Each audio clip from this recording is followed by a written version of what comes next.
Hey there, Mark. Tough question. Are you selfish?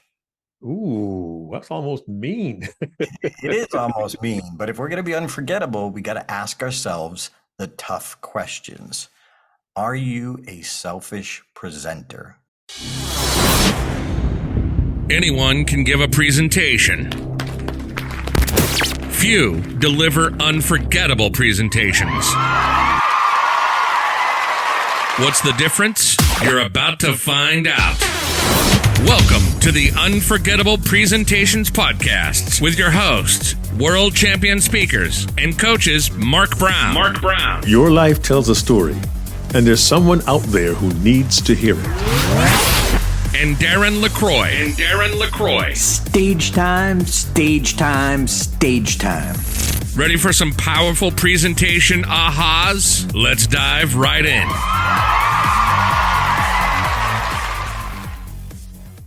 Oh, Mark, this is not the "you're a good presenter, just as you are" podcast. Oh, here we go. Buckle up, friends, and strap in. Here we go. Yeah. And quite honestly, we don't want to be for everyone. We want to be for the people who are serious and dedicated to their audience and their audience impact. Because I believe every time we take the stage or sit behind a camera, we have an amazing privilege. We have an awesome responsibility. So I've just been reviewing a lot of presentations lately. We've been coaching people on our Stage Time membership Wednesday calls. And I just keep seeing this over and over again. And it's the fact that people ask questions and they don't give the audience enough time to fully answer their question in their head.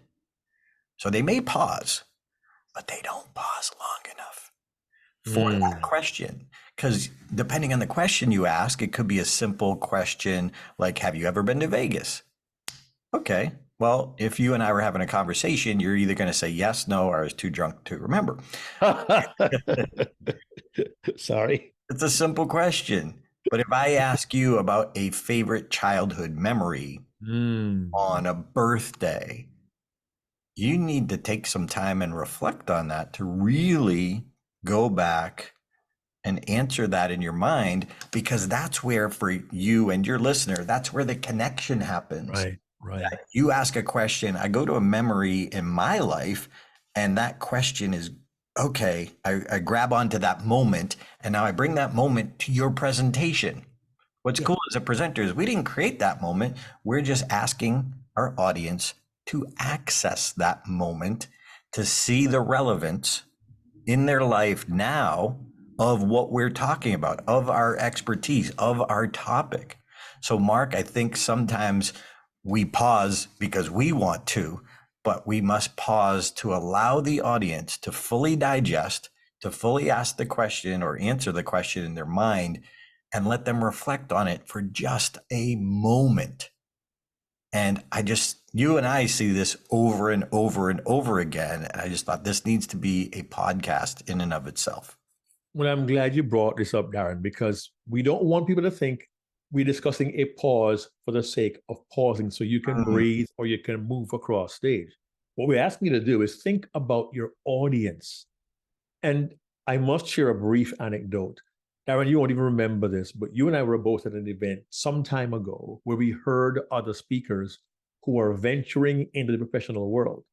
And what I observed on a couple of occasions, was a speaker who was so well prepared and so well rehearsed. They knew exactly what they had to say, and they had timed out how they were going to say it.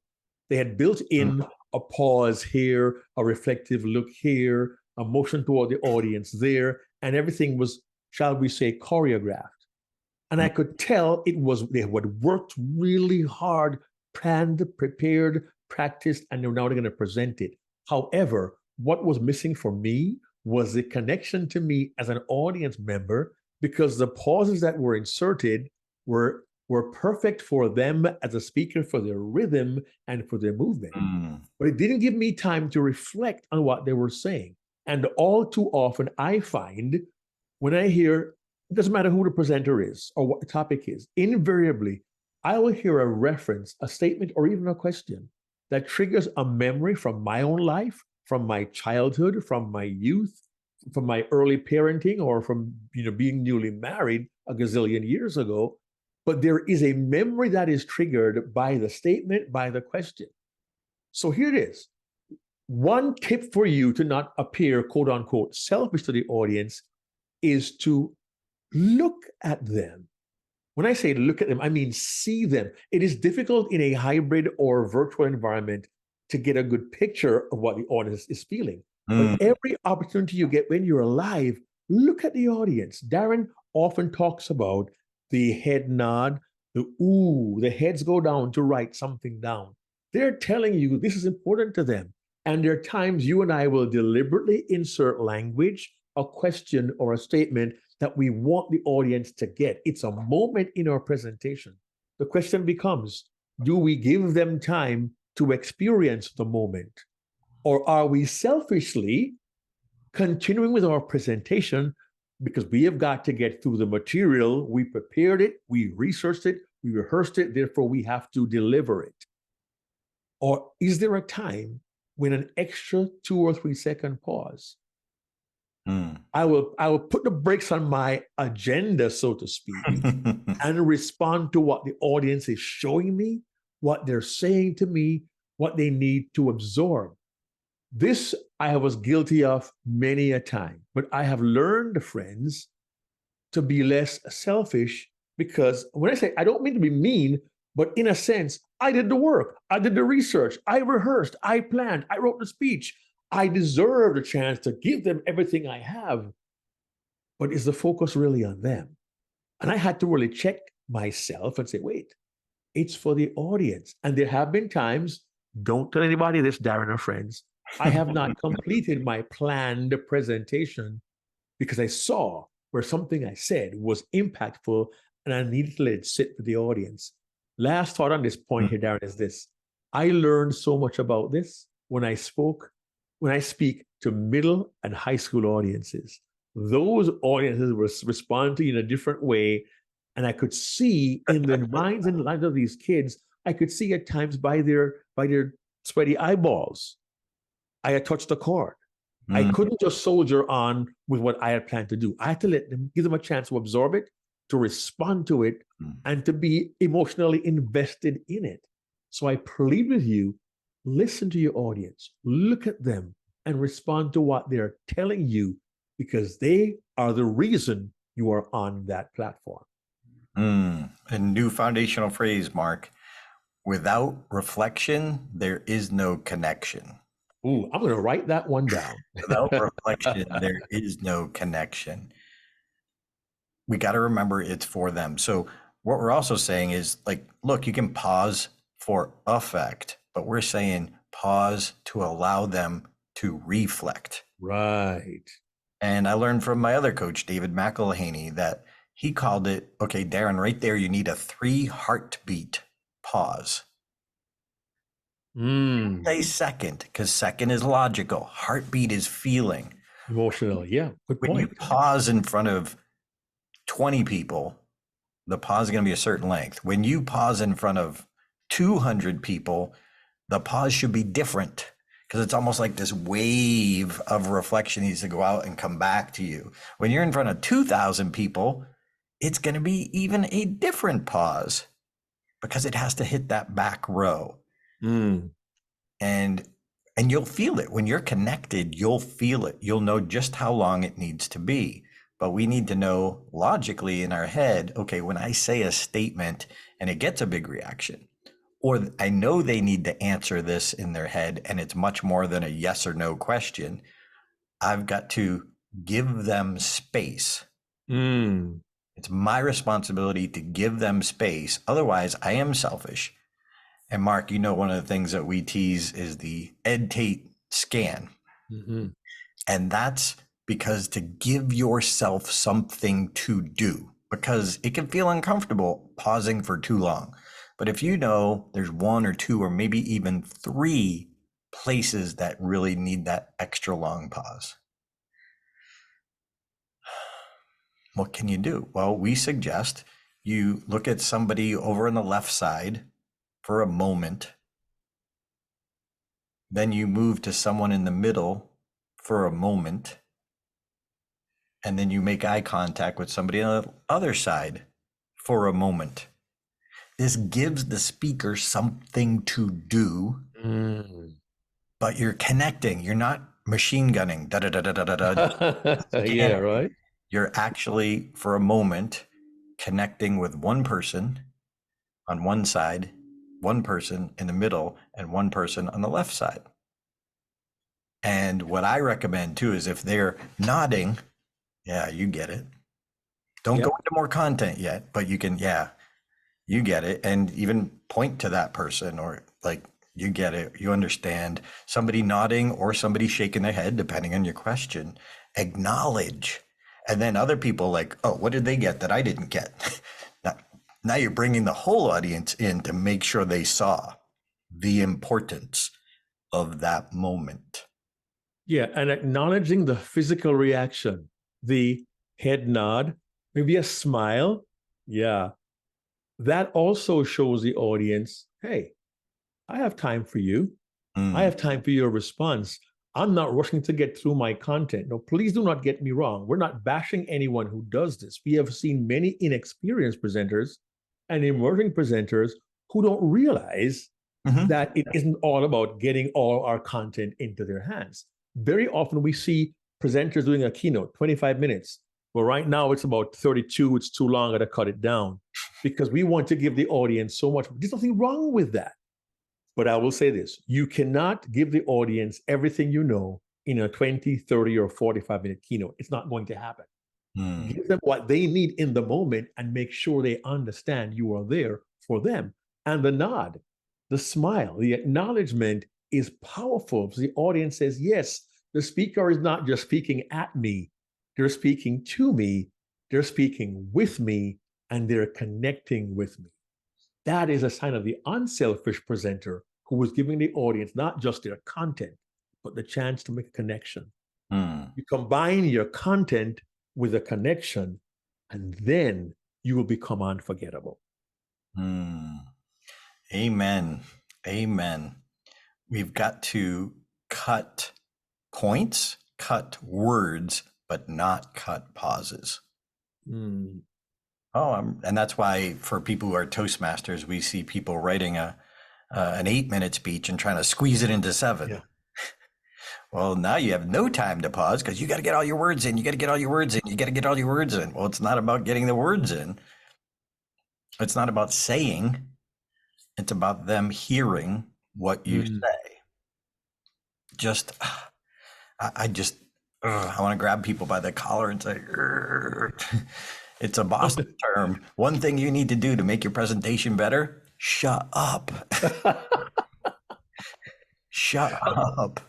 Well, I guess, in some, Darren, to be fair, I think there are times individuals have this concept of, I have to give a presentation, therefore I should be speaking at all times.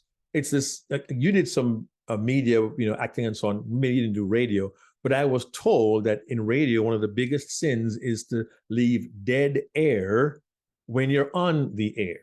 Something has to be happening at all times. There has to be some sound over the airwaves when it's going into someone's ears. But as presenters, there are times silence has value. Sometimes the best words aren't words. Sometimes it's best for the audience to receive, to process, and respond. So here's an exercise for you the next time you do a presentation, maybe in your community, maybe at a Toastmasters club. Look at the audience doing your presentation. Do you see them responding? Is someone poking their neighbor? Are they laughing together? Those are cues and clues to the impact you can have if you just hold off for a second longer and allow them to absorb. And sometimes they'll communicate with their neighbor with their eyes only, or they'll say, oh, that was good. I want to write that down. Let the audience show you what works. Here's the added benefit. The next time you present your presentation, and you go back to last week's episode, think 3 speeches ahead, The next time you deliver it with this knowledge, with this understanding, with the realization that your audience told you something was important that maybe you didn't at the time.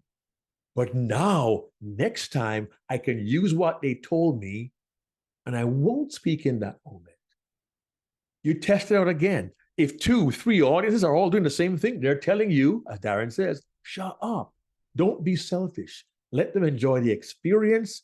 Let them get the message. And more importantly, allow them the opportunity to connect with you on a personal level. And therefore, they'll absorb what you say and be more willing to respond to your call to action.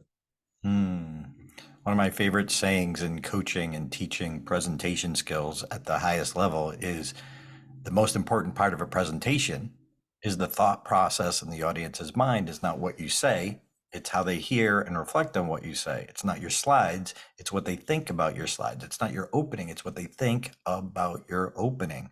So we must let them think. Even though it's a monologue, we're actually having a dialogue with a little voice in their head. So Mark, let's role play just for a moment. Okay. Let's say I'm the presenter and Mark is in my audience. And I'm going to ask Mark, though, to think out loud so you can hear his thoughts. And hopefully this will make this idea unforgettable for you so you can be more unforgettable for your audience. So I'm on stage, I'm doing a presentation, Mark is sitting in the audience, but we're going to let you hear his thoughts. This is what we see all the time. Get this. It's happening, whether you're aware of it or not. Let's go. So Mark, okay, let me not say Mark. So friends. Have you ever been to Vegas? Well, yeah. Well, there's a thought that can happen there. There's a happening that is there. There's an ambiance to Las Vegas. But let me take you back first to your childhood. Can you remember one of your favorite birthdays? Oh, yeah, That's man. great. But let me tell you about my birthday. It was on Jade Hill Road in Auburn, Massachusetts, where I used to live. It was actually 1972. And I remember the gifts as they were brought in and the candles on the cake. Mark, do you remember the candles on the cake and what you wanted to do? Oh, yeah. I was 8 years old. And okay, Mark, but it's about me, Mark. I think you get the point that as we call it, when we're coaching people, we're stepping on the audience's thoughts. We just open their mind to get them to connect with us. Well, if you start doing this quickly or rapidly, you're going to annoy them. They're going to stop even trying to answer your questions because you're not letting them think. And we see this again and again. So it's a simple concept. It's not as simple to apply, but when you do, it's gold. And sometimes, Darren, I got to say this, that pause for a presenter can be a little uncomfortable because we have that space. I need to say something here. And I would tell you, I got caught doing this years ago. I was coaching someone and I asked a client a question and they cannot answer, but they were writing something down. And I was rushing into my next thought. I said, wait, I'm not ready yet. And I realized I was guilty of the same thing. In a one-on-one situation, imagine you have an audience of 500 and 500 people have thoughts they want to enjoy or reflect upon or recall. And you or I, as a presenter, deny them the opportunity. That can be really selfish, even though that's not our intention. Therefore, I will ask, are you willing to endure the slight discomfort of giving your audience a 3 heartbeat pause when you're accustomed to giving them only 1? Watch, observe, and receive what they're telling you by their body language, by their reactions, by the looks on their faces. And sometimes apply the Ed Tate scan. Look left, look central, look right. You're doing something to give yourself a reason to not speak. You're still interacting, but the audience needs that time to really receive, absorb, reflect, connect, and respond to your words of wisdom. And think about this, even in a one-on-one conversation. Have you ever met that person, that brand new, meeting them, and they're asking you questions but not letting you answer? So Mark, another quick role play, but we're just going to do this rapid fire. Right. So let's just say I walk in, there's Mark Brown having coffee, and somebody is introducing us. We meet for the first time. Hey, Mark Brown, I've heard a lot about you. You're amazing. Look at you wearing pink. You look great in pink. Is that Thanks. your favorite color? Well, Yeah, I my think favorite real men color wear is blue. pink. I always wear blue because it reflects my eyes. And people tell me you watch that Disney movie with your kids. What was the movie? Yeah, it was Beauty and the It was Beauty and the Beast. Do you have any other favorite movies you watch with your kids? Oh yeah, well, they used to like to watch Pocahontas as well. My nephews love to Lion. watch Lion King. Okay. How long would it be before Mark is polite, but in his Well, I gotta go now. rolls his eyes and be like, wow, this person's a jerk, because they're not allowing the answers. And that's what we mean by a presenter on stage that doesn't allow the reflection, is not understanding fully the impact they can have, questions they do ask, and the importance of reflection. That's why I'd say it might be a little uncomfortable for you until you get used to it. Once you get used to it, you're going to feel the love from your audience. You're going to feel them getting it, and you'll build your pause muscle. Yes, I know. We know the question sounds a bit harsh, but we're going to ask you, implore you, and invite you to look at every presentation differently.